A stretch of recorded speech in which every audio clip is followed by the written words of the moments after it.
Hi guys, this is Silverpaw Reads, bringing you another chapter of Sontails Dreams Come True. Before we get started, I just want to remind you to please leave a like on the video, leave a comment down below, and share it around with your friends if they want to listen to some cool fan fiction. Anyways, let's get started with Chapter 15, The Stake. Sonic stopped beside the flower bed, sniffing in the sweet scent of the new spring air. Collections of violet tulips, yellow dandelions, pink lilies, and white daisies. He leaned down, placing his hand over one of the rose bushes that lined the streets. He pinched his thumb and forefinger together around one of the spiked stems, being careful to avoid the pointed thorns that protruded out of the stem, and plucked it. He brought the brightly colored rose up to his nose, pushing his black appendage up against the rose, and sniffed deeply, exhaling calmly. For Sonic, although he loved to run at breakneck paces, he also enjoyed relaxing and taking in the scent of newly bloomed flowers. "Sonic!" a voice called from afar, getting progressively louder as the pink figure came closer and closer. "Oh hey Ames, what's up?" Sonic asked, waving his hand at her as he continued to walk, hoping she would get the hint that he didn't want to be disturbed. "Did you pick that flower for me?"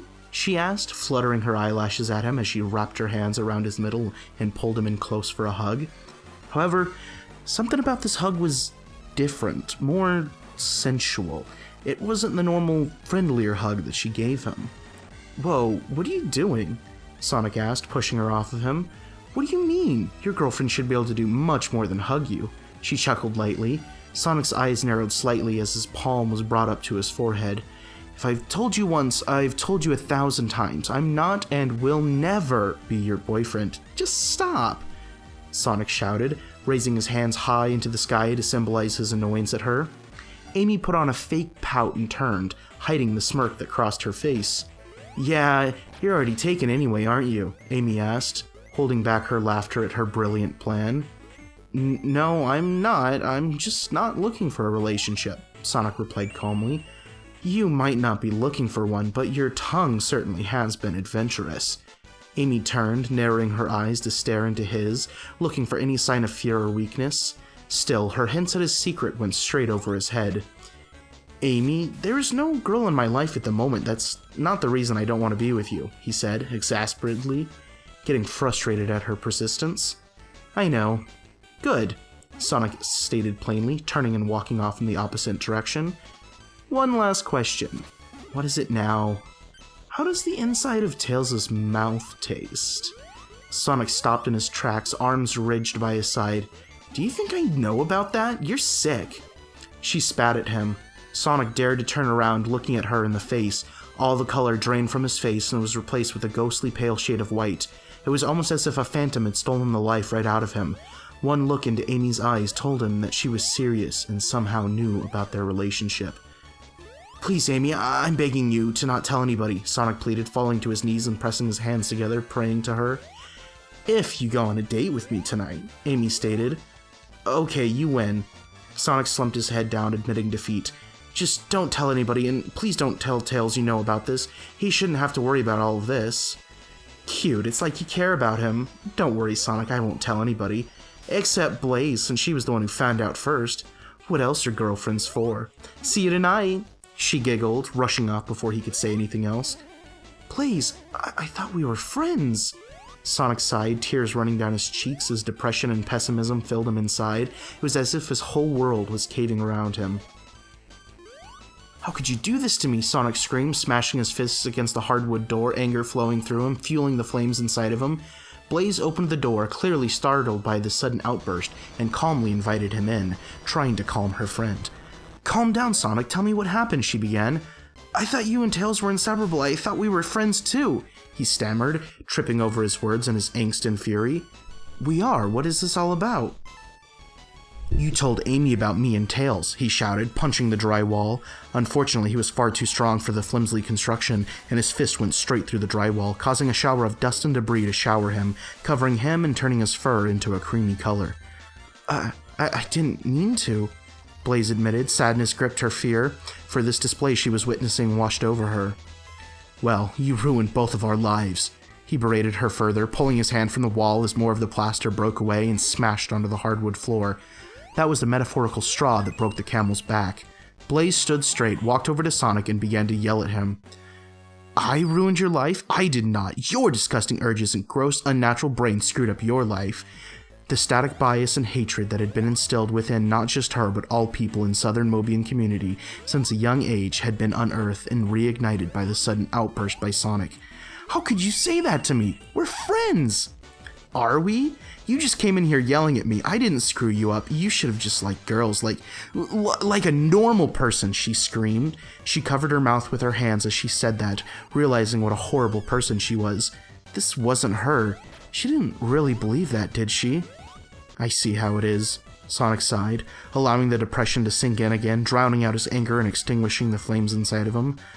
I'll just go now. I have to get ready for a date with Amy that she's bribing me with. See you around. Sonic, wait! Blaze sighed, rushing up to grab his hands before he was able to leave the room. I'm sorry, I don't think you're weird. I don't know if I can ignore this. I don't know if I can be supportive of you and Tails. You were two of my closest friends, but suddenly this bombshell was dropped on me. Part of me thinks it's wrong, while the other half wants to support my friends no matter who they love. Sonic said nothing. He just turned around and gave Blaze a big hug. Thanks.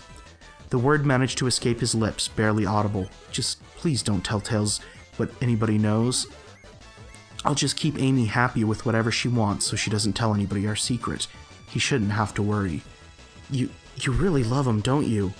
Blaze sighed. Sonic couldn't bring himself to speak to her anymore, realizing that he couldn't uproot the brainwashing that all the children had gone through during primary school.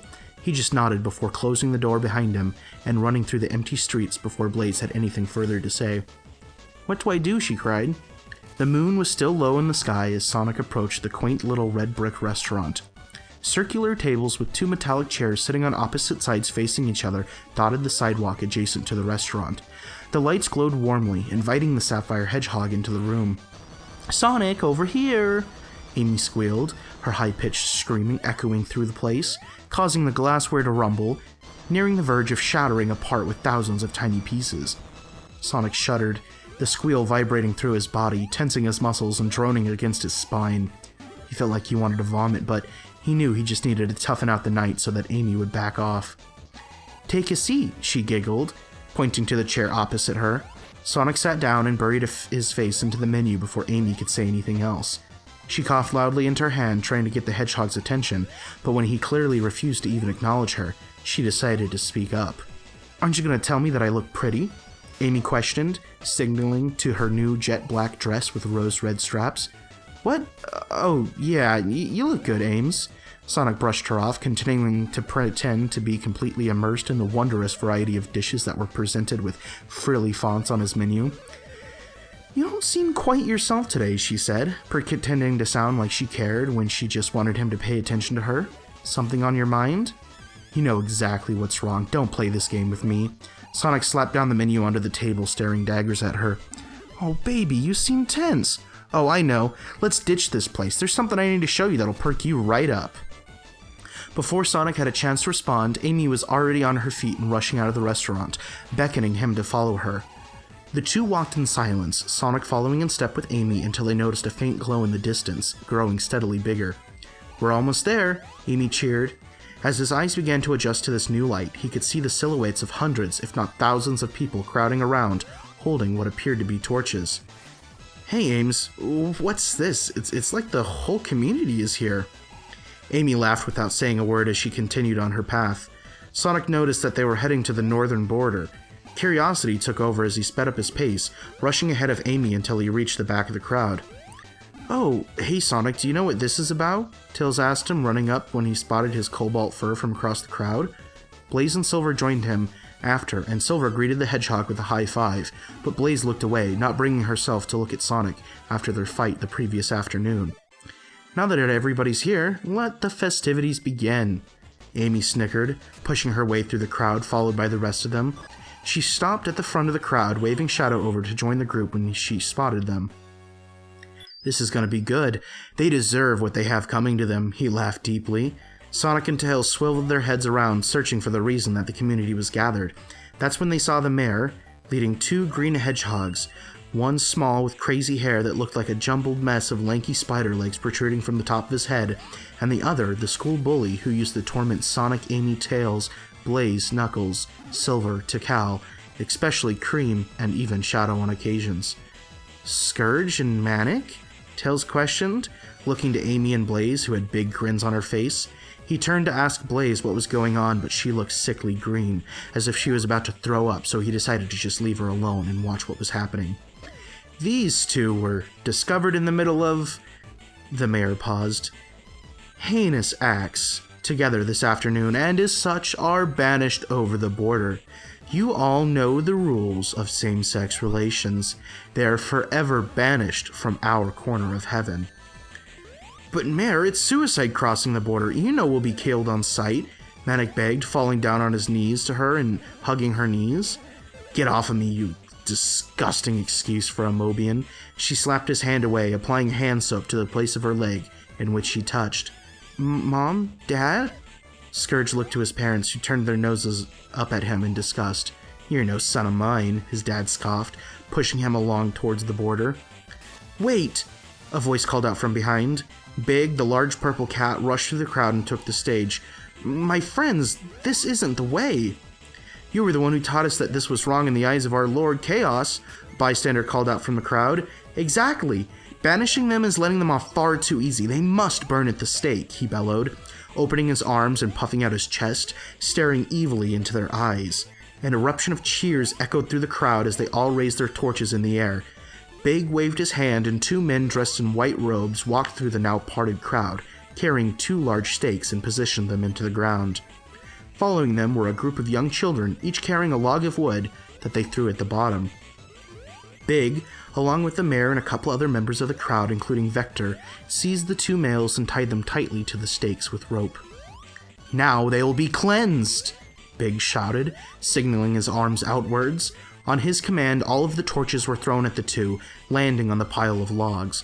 Slowly, the wood caught fire, and in a few seconds flat, a wildfire grew, engulfing the whole area. Manic, I love you, Scourge shouted. Don't be scared.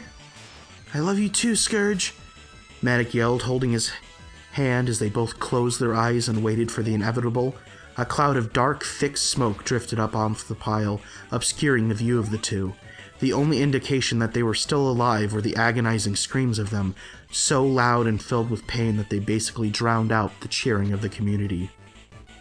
Sonic and Tails looked around in horror at their friends, families, and members of their community cheering, turning into savages as two of their classmates were being burnt alive in front of them all. It was too much for them. The screams of the two hedgehogs would haunt their nightmares forever. Tails and Sonic turned and sprinted out of the crowd, refusing to look back as they escaped into the night, trying to find solace back in their warm beds. Amy watched them leave, a gigantic smile taking up most of her face as she laughed triumphantly. Meanwhile, Blaze stood behind her, a frown that would rival the size of Amy's smirk plastered across her face. The two girls watched the voice slowly disappear over the horizon as the smoke rose further and further into the sky, engulfing the view of the ravenous crowd, gaining with the size of the flames. The screams continued to echo through the sky, terrifying even the furthest of the twinkling stars. That was a pretty intense chapter. That's it for now, and we'll see you next time. Have a good one.